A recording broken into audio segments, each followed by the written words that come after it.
studying Chola Devi Saraswati Vidya Mandir College Civil in Prayagraj. My model is based on an ecosphere. I have created this model in the mentorship of Mr. Chandrakant Misra sir, which is the head of our 88.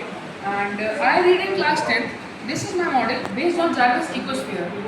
Jarvis Ecosphere is a model which gives the information to the sensors, and sensors give the information to the website, and this is the model based on where AI communicates with our environment through the sensors, and I have created a real-time AI which communicates with all the sensors and give me the value.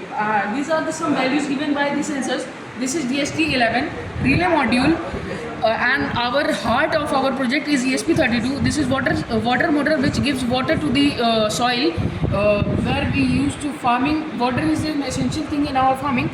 This is soil moisture sensor which gives moisture from this soil. This is air quality sensor MQ135.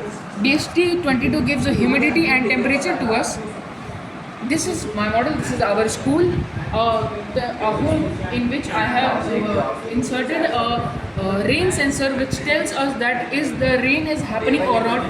If we are at any place in somewhere else and our home or our farms are in our village, we can check whether it is raining or not. Our soil is moisturized or not.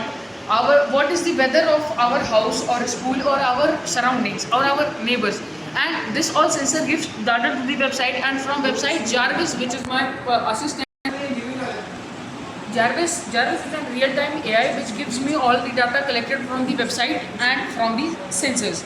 This is my model which is related to our real life, and the important thing which makes my model innovative or something which it is connected to IoT. Real life sensors give the data to